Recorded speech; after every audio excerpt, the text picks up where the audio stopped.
Good morning everyone.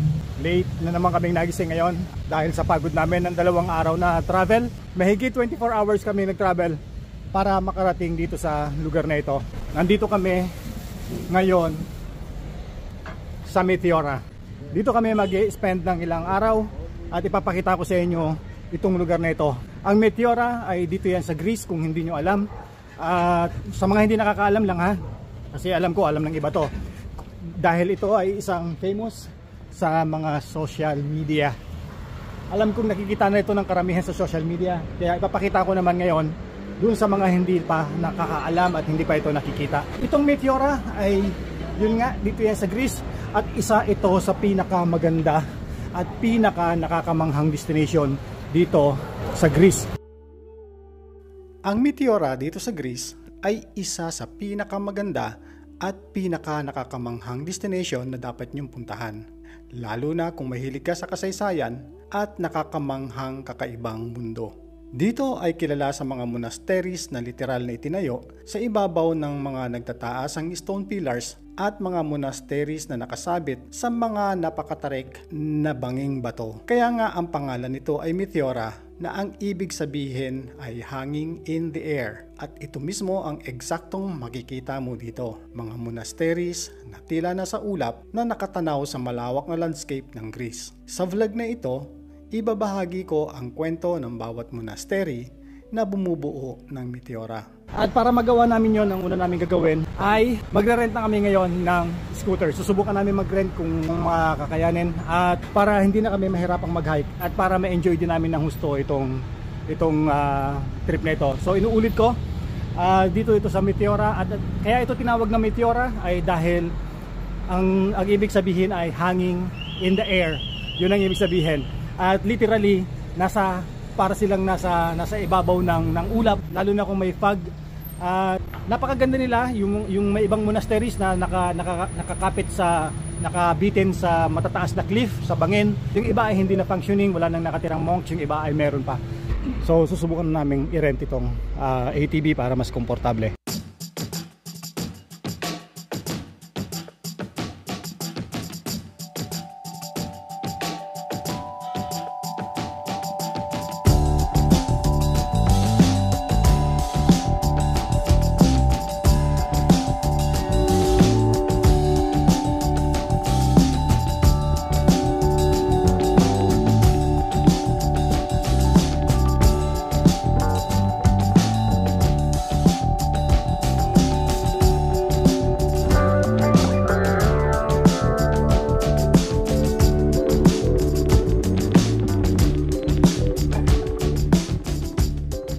Ito ang una naming aakitin. Ito na yung Monastery of Saint Nicholas. At yan ang una kong ipapakita sa inyo dahil yan ang una naming stop. Yan ang kanyang visiting hour hanggang 5 o'clock lang. Ito yung pinakamalapit at pinakamadaling i-hike na monastery. Medyo dun sa may highway, easy lang yung pagkakyat. Pero dito sa may ibaba na, sa may foot ng monastery ay medyo mahirap. Ang Saint Nicholas Monastery ay mas maliit kumpara sa iba pang monastery sa Meteora. Ngunit ang ganda nito ay hindi pa uhuli. Matatagpuan ito sa mas mababang bahagi ng bundok kaya't mas accessible para sa mga bisita. Itinayo ito noong ika-14th century at kilala ito sa mga intricate frescoes na gawa ng tanyag na pintor na si Theophanes Sterlitzas, isang master ng Cretan School of Art. Ang mga pader ng monastery ay halos punong-puno ng mga makukulay na detalyadong frescoes na nagpapakita ng iba't ibang kwento mula sa Biblia at buhay ng mga santo. Bagaman mas maliit ang Saint Nicholas, ang pagiging intimate nito ay nagbibigay ng kakaibang karanasan sa mga bumibisita dito. Wow! Ganda! Okay, next monastery. I think ang uunahin na lang muna namin ay yung mga mas magaganda at mas malaki. At bukas na namin isusunod yung maliliit na malapit sa aming tirahan. Para sigurado na narating na namin yung pinaka main event. Ganda niyan, super. Mas tinan nyo to, grabe. So, napakadaming magagandang view. Bawat liko mo napakaganda ng view. Bawat liko namin, bawat tigil namin, napakaganda ng view. Hindi matatapos ang isang araw, hindi nyo yung mararating ang mga monastery kung titigil kayo ng titigil. At yun ang ginagawa namin ngayon. Hindi namin mararating yung 6 na monastery siguro ngayong araw. So babalikan pa namin yung iba bukas. By the way, napakaganda. At isa rin yun sa isa-suggest ko sa inyo, which is I urge you to come at tignan nyo itong lugar na ito. Tignan ninyo at isa ito sa lugar na dapat ninyong makita at least bago mamatay ang isang tao. Ganun kaganda itong lugar na ito. Napakaganda. Napakaganda, grabe. Wow. Tingnan nyo yun, ha. Tingnan nyo. Tingnan nyo. Wow. Tumitigil ang tibok ng aking puso, bawat liko, bawat tigil sa ganda ng tanawin, sa ganda ng lugar na ito. Ganun kaganda, heart stopping. Pag sisisihan nyo kung napunta kayo ng Greece at Santorini lang ang puntahan ninyo, I urge you, again, one more time, I urge you to come and visit Meteora. Alam niyo ba yung feeling na hindi kayo magkanda ugaga kung anong gusto nyong kunan dahil hindi nyo alam kung saang anggulo kayo kukuha ng mga video para maipakita ko sa inyo. Paano ko siya ipapakita at i-explain sa inyo? Kasi unexplainable yung ganda. Tumutulungan na naman yung laway ko eh. Like usual, tuwing nakakakita ko ng napakagandang view, nandito na kami sa pangalawang monastery. Siyempre, as usual, i-explain ko sa inyo kung ano ang mga makikita nyo rito. At siyempre, kung ano ang expectation ninyo, ang expect ninyo pag umakyat kayo dito. Medyo mataas na akyatin, gaya ng sabi ng ating kabayan na nakasalubong namin. Kaya yan. Kung kinaya nila, kaya din natin.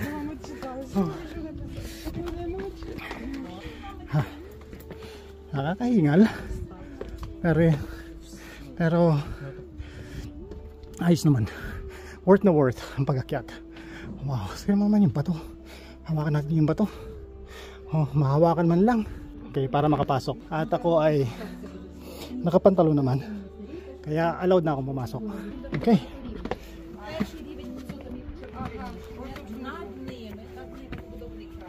Ito yung view. Wow. Kakaiba ang Rosano Monastery dahil ito ang mas mukhang nakasabit sa gilid ng bato kaysa nakatayo sa tuktok. Tinayo ito noong ika-16th century. Isa sa mga pinakamagandang bagay tungkol dito ay ang madaling akses kumpara sa ibang monastery. May mga hagdang bato na nag-uugnay mula sa isang bato patungo sa Rosano, kaya't mas madali para sa mga turist ang bumisita rito. Noong mga unang taon ng operasyon ng monastery, ito ay tirahan ng mga monk at madre. Ngunit sa mga nagdaang siglo, ito ay naging eksklusibong monastery para lang sa mga madre. Ngayon, makikita dito ang mga magagandang frescoes na nagpapakita ng mga kwento mula sa Biblia, lalo na ang crucifixion at ang muling pagkabuhay ni Kristo. Ang Rosano Monastery ay isa sa mga pinakapayapang lugar na maaaring puntahan sa Meteora at nagbibigay ito ng kakaibang karanasan dahil sa tahimik nitong kapaligiran. Ganda, no? Moving to the next monastery. I think yun ang pinakamalaki naman ang pupuntahan namin. Yun, nandito na kami sa pangatlong monastery. Ito naman yung Varlam Monastery. At isa ito sa highlight din. Medyo mataas, ha. Tignan nyo. Oh. Doon, pupunta kami doon. Alam niyo, syempre, hindi ko naman maipapakita sa inyo lahat bawat corner ng mga monastery, no? Pero at least ginagawa ko yung aking best para naman ma-share ko sa inyo yung ganda at kung paano nabuo itong lugar na ito at gaano siya ka-mysterious. Napaka-magnifico talaga. Magnificent talaga. Tingnan niyo naman. Tingnan niyo. Oh my God. Wow. Tululaway ko. Grabe. Oh my God. Ang ganda. Wow.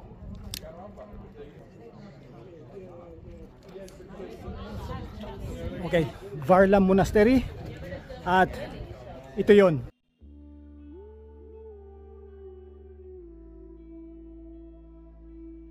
Isa sa pinaka-binibisitang monastery dito sa Meteora ang Varlam Monastery. Ikalawa sa pinakamalaki pagkatapos ng Meteoron. Noong 1350s, si Varlam na isang ermitanyo ang unang tumira sa itaas ng batong ito at nagtayo siya ng maliit na kapilya. Ngunit hindi siya nagtagal dito, kaya nabaliwala ang kanyang ginawa. Matapos ang ilang dekada noong 1517, dalawang magkapatid na monghe na sina Theophanes at Nectarios ang nagdesisyong ituloy ang pagtatayo sa lugar. Sila ang nagpalaki ng monastery at nagtayo ng simbahan at mga gusaling tirahan para sa mga monghe. Tulad ng Great Meteoron, dati ring gumagamit ng mga lambat at hagdan para makapasok dito.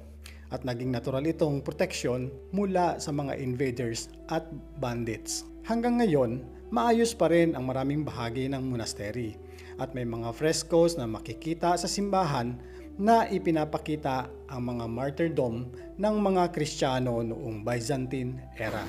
So meron lang kaming 25 minutes kasi magko-close na ang mga monastery yung iba. Pero ipapakita ko pa rin sa inyo yung paligid ng iba. Ito yung Varlam Monastery at ito ganito ang loob niya.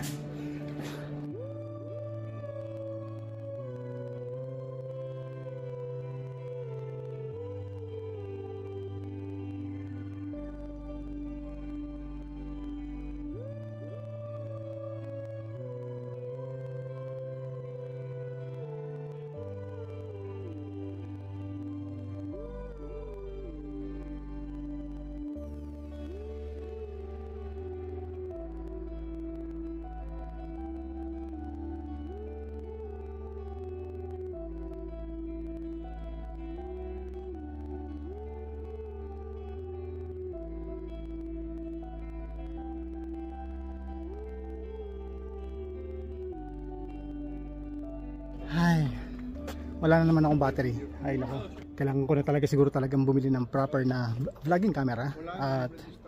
Pero abala kasi yun eh. Ito kasing ginagamit kong fold device, itong Galaxy Fold. Nandito na lahat, dito ko na lahat ginagawa. Kaso ang bilis mawala ng battery. Wow. Tingnan niyo naman. Wow. Sige, next monastery na tayo. Tama naman na to. Charge ko muna itong phone ko. Ayun oh.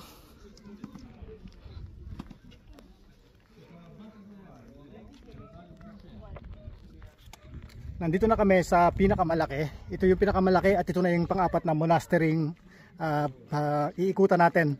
Sarado na itong monastery na ito ngayon. Ngayong araw actually sarado siya. So hindi natin siya mapapasok at hindi namin maipapakita sa inyo yung loob. So susubukan namin balikan bukas. Pero iikutin pa rin natin to ngayon in case hindi na tayo makabalik bukas. At syempre, kagaya ng mga nauna, i-explain ko pa rin sa inyo kung paano ginawa ito at kailan at gaano siya kalaki or basta little information about this monastery. Ito na yung pinakamalaki, ang tawag ay Grand Meteoron Monastery. Let's go! Ito ang pinakamalaki at pinakamatandang monastery sa Meteora. Itinayo ito noong 14th century ni Saint Anastasios, isang monghe na umakyat sa isa sa pinakamataas na mga bato ng Meteora para maghanap ng lugar na para sa pagmumuni-muni at panalangin. Siya ang nagsimula ng idea na itayo ang mga monastery sa tuktok ng mga bato para protektahan mula sa mananakop noong panahon na iyon. Noong una, ang akses sa Great Meteoron ay napakahirap. Kailangang umakyat gamit ang mga lambat na hanging lubid.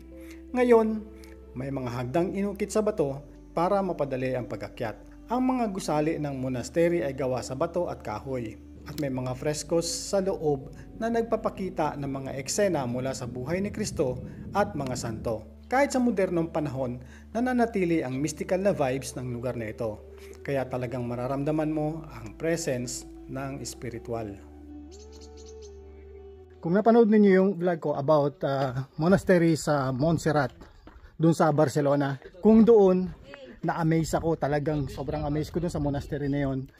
Talagang nakakamangha. Dito, hindi ka lang mamamangha. Talagang lalaglag ang iyong mga panga.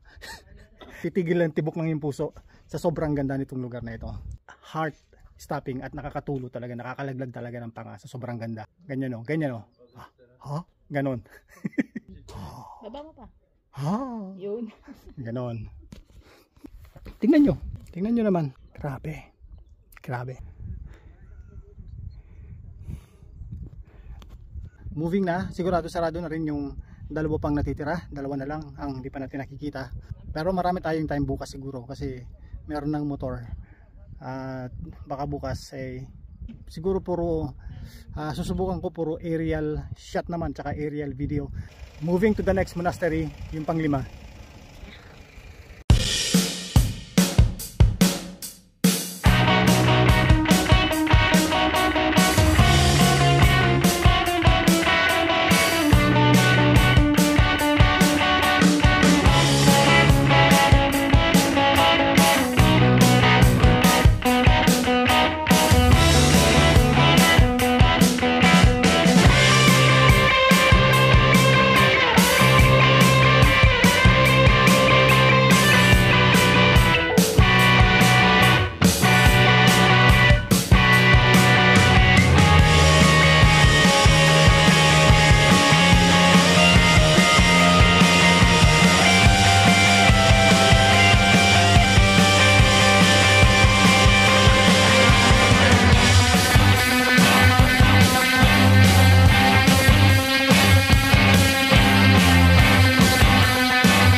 Talaga yung oras namin katitigil, hindi namin mararating yung lahat ng monastery.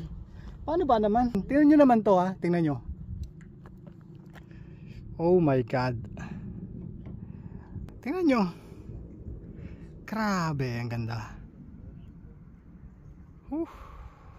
Tapos tingnan nyo yung kabila. Yun yung pinakamalaking monastery, doon kami nanggaling ngayon. Hay nako. Grabe, ganda. At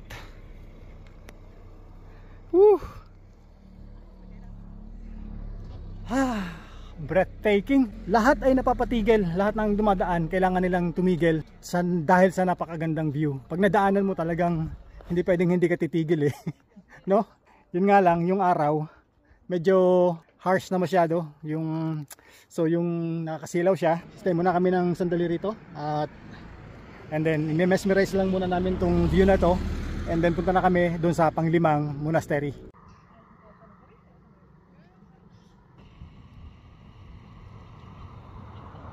Yung pinangako ko sa inyo na ipapakita ko yung lahat ng monastery sa inyo, I think titigil muna kami dito sa pang-4. At gagabihin kami dito sa pwestong ito kasi magsa-sunset kami dito. Papalipas kami ng gabi rito. So pagdating dun sa mga susunod na monastery, yung 2 monastery pa na natitira, ay madilim na. So hindi ko na siguro maipapakita sa inyo yun kasi syempre yung video ay madilim na.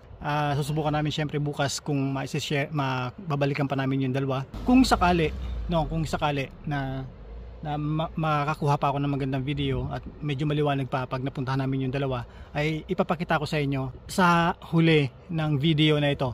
So kung nakarating ka sa part ng video na to, please don't forget to subscribe, follow sa Instagram at saka sa Facebook, subscribe sa YouTube at comments please. Kung meron kayong mga tanong, yun importante sa page ko, sa mga social media ko, yung inyong interaction. So please like, comment, share. Yun lang, sana nagustuhan ninyo ang video. I-mesmerize muna namin itong view nito. Yan. Dito muna kami nakapatong dito. So dito kami magpapalipas ng oras hanggang mag-sundown. See you next time. See you sa susunod na city, see you sa susunod na bayan or country. At ingat kayo lahat. Nasiraan kami ng ATV, so hindi kami makaalis dito. Ay nako, pagsiswertehin ka nga naman. Ayan.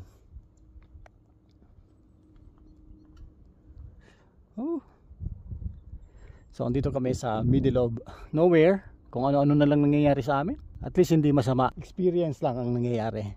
So mag-stay muna kami ng matagal dito kasi nasiraan kami ng ATV. Supposedly papunta kami dun sa sa 2 castle na hindi ko na ipakita kahapon, na hindi ko na videohan, para lang sana maipakita sa inyo yung 2 pang monastery.